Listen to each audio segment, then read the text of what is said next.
de volta à cena política, debatendo os 50 anos da eclosão da ditadura militar no país, com a presença do cientista político Rudá Rissi, do advogado e professor Virgílio de Matos e do historiador Mauro Teixeira.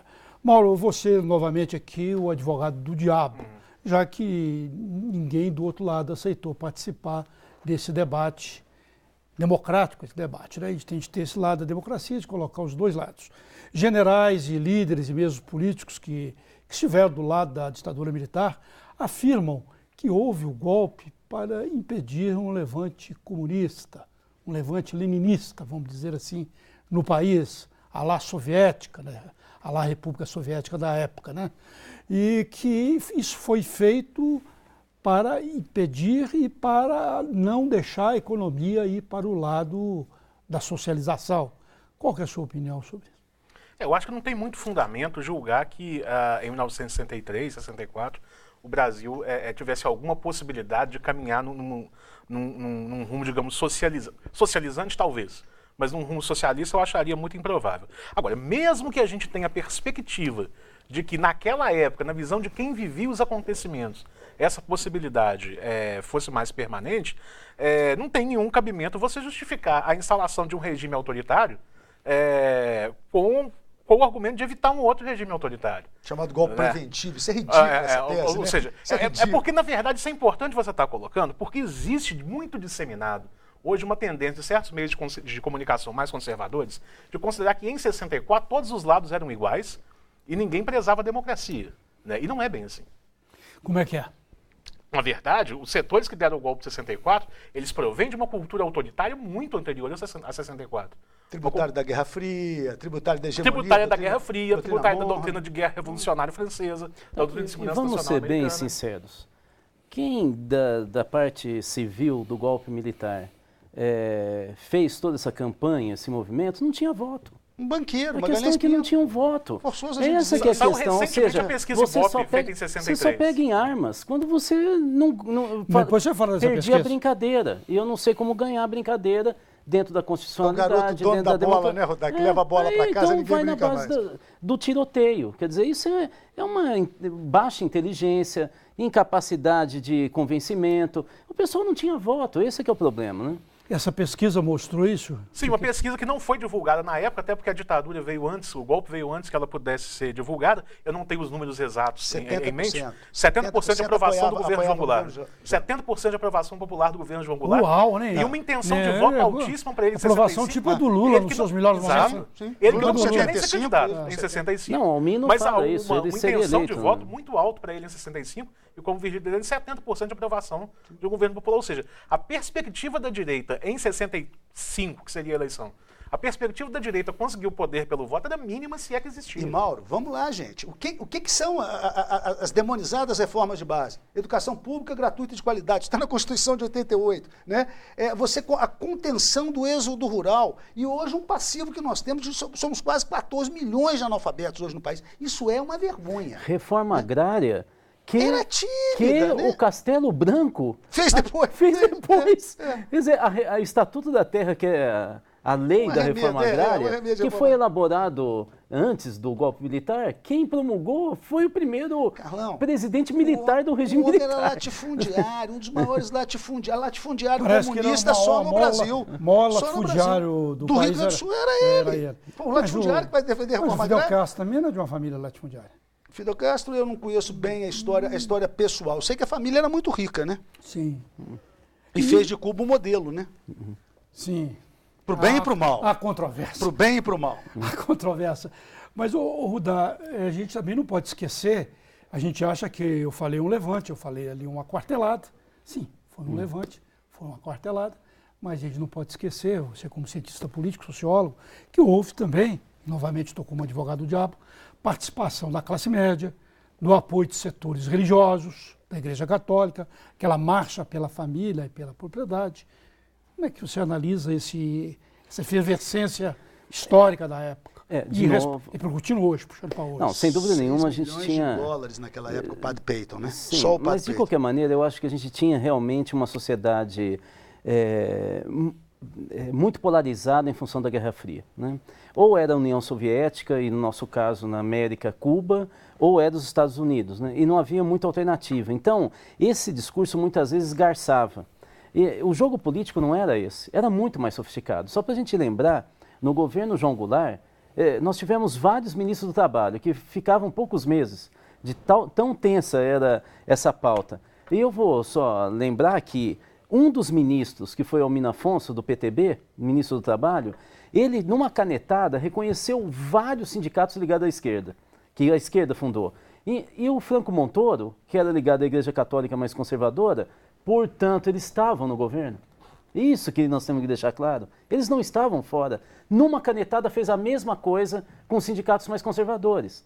Então não existia esse negócio do João Goulart estar do lado de lá e parte da sociedade mais conservadora está do lado de cá. Porque eles estavam disputando dentro do governo. O João Goulart não tinha uma definição ideológica tão acabada. Eu não estou dizendo que ele era fraco, como alguns dizem, mas ele não tinha uma convicção tão clara naquele momento, mesmo porque a entrada dele no governo foi muito tensa, né? Se o Brizola não tivesse segurado as pontas e o Tancredo vindo em nome dos militares para fazer um acordo, ele não assumiria o poder. Então, havia uma situação muito tensa e o João Goulart... Então, o que eu quero dizer é que a sociedade estava se esgarçando, principalmente pela direita, com provocações e financiamentos externos, mas o jogo político não estava exatamente nesse campo do João Goulart do lado de lá e a sociedade mais conservadora do lado de cá. Disputava-se o governo até aquele momento. Na verdade, a gente que não sabia de fazer democracia, que não teve formação para isso, que resolveu ir pelas armas. Né? A velha UDN golpista, Getúlio sai da vida para entrar na história e adia o golpe em 10 anos, nós tivemos Maragaça, Jacareacanga, essa velha UDN golpista que hoje se assanha, novamente, nos dias de hoje, se assanha para tentar conturbar o processo político que estamos vivendo. Não podemos nos esquecer que temos eleições presidenciais, temos eleições majoritárias agora em outubro, e o caldo de cultura que a gente vive, não só nas ruas, é bastante complicado. A gente não pode taxar a oposição de estar fazendo esse mesmo jogo, né? Eu não sei se a oposição é a UDN, é? Não, nessa posição de hoje. Se ela leva esse veso, eu posso dizer sim. Se a oposição hoje ao governo federal tem esse veso golpista da UDN, sejamos francos, Carlão, o que a gente vê, o primeiro governo Lula, o governo sangrou o tempo todo, o segundo governo Lula, o primeiro governo Dilma, o que se faz, o que se tenta montar de historinhas e de historietas, algumas de algum talento, outras da parte do inverossímil, né? No sentido de quê? No sentido de tomar o poder, não digamos, como que se toma o poder numa democracia representativa burguesa? Pelo voto. Né? Essa falta de cultura democrática a que o Rudá se referia, isso permanece hoje em inúmeros setores políticos. Uma espécie de falta de respeito pelo resultado das urnas, uma tentativa de muitas vezes se desmerecer o resultado das urnas. Né? A gente percebe isso quando... pouco importa nesse sentido de qual partido é, mas quando o resultado político favorável a um governo é terceiro turno, a Bolsa Família... Né? Não, e um aspecto que me horroriza hoje no debate político é a fulanização. Ou seja, você não discute a ideia ou o país, você discute a pessoa.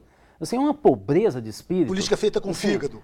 A política feita com fígado. E o pior é que aí parte da população ou fica totalmente descrente ou entra nesse oba-oba do Fla-Flu. Né? Eu estava fazendo as contas aqui, quantas eleições diretas seguidas nós temos. Se minha conta não está errada, Fernando Collor, 2 vezes Fernando Henrique Cardoso, 2 vezes Lula, 5. 6 Dilma, agora é a 7ª. 7ª dessa vez. 7ª direta. Acho que não é esse ambiente de golpe. Desde o golpe militar de Deodoro da Fonseca, que foi o primeiro, né? Eu concordo contigo. Eu não sei se eu estou equivocado, Mauro. Eu não vejo nenhuma sequência como essa é o maior período democrático. Eu acho que na história... Pelas urnas. Até porque essa mobilização antidemocrática, como quase tudo na história, ela assume a face, ela assume o semblante da sua época. Né? Então eu duvido muito que hoje fosse acontecer um golpe militar nas feições de 64. Mas a adesão até do próprio governo, supostamente de esquerda, a iniciativas autoritárias, no caso das manifestações do ano passado, por exemplo, o reforço dado pelo governo Dilma à violência policial feita pelas polícias militares estaduais, isso demonstra um risco que, não sei se eu posso chamar isso de golpe, porque não é aquele golpe que derruba o presidente e cancela a eleição. É um golpe. Mas um fechamento autoritário, é o que você dizia, até emparedando eventualmente. Nós não temos cultura democrática. O Estado de Direito é o Estado democrático de direito, é o Estado democrático de direito burguês. Essa ideia vem do final do século XVIII. Nem isso, Carlão está dizendo aqui, nós vamos entrar no 7º ciclo de sucessões democráticas. Isso é muito pouco para um país que tem pouco mais de 500 anos, convenhamos. Né? 7 presidentes que se alternam democraticamente. Se é que vão se alterar, né? Vamos esperar outro. Eu queria reforçar então uma ideia aqui, para também não ficar nebuloso. Nós não vivemos uma quase democracia. Nós vivemos uma democracia. Nós vivemos uma democracia, porque esse é outro discurso que você vê nas redes sociais. Olha, nós vivemos meia democracia ou meia ditadura. Nós não vivemos isso. A democracia não quer dizer que é um terreno, o paraíso na Terra. Gravidez é uma construção. É um espaço em construção sempre. É um espaço se você para, se você entrega e deixa fluir, aí não se constrói. Acho que essa frustração com a democracia no Brasil tem muito a ver com isso, da gente não entender ela como um espaço em construção. Exatamente. E aí ela frustra, ela decepciona. Exatamente. Mas às vezes eles dizem meia democracia por causa exatamente da falta daquilo tudo que você falou, da falta de conquistas, né? Você não tem uma ampliação, que até houve uma ampliação realmente nas chamadas classes mais populares no governo Lula. Depois do governo Lula. Mas é uma ampliação pequena. Mas há um problema também. É que nós tivemos uma inclusão social pelo consumo. Isso que eu chamei inclusão. E aí nós não tivemos pela política ou pelo direito. Não é pelo direito. Não foi porque eu lutei numa greve e eu consegui uma mudança no direito trabalhista, ou porque eu consegui, depois de muita discussão nos conselhos de saúde, consegui mudar. Ou seja, é diferente quando a inclusão se dá pelo consumo. Não é o direito à escola pública de qualidade para o meu filho, é o dinheiro que eu tenho para matricular meu filho na escola particular. Não é o direito a uma assistência à saúde de qualidade para todo mundo, é o meu dinheiro para pagar plano de saúde privado. Ou seja, esse tipo de inclusão que é feito, ele não politiza, ele não estimula a participação. Inclusive, essa inclusão faltou esse aspecto educacional, né? Sim. É o que todo mundo diz, né?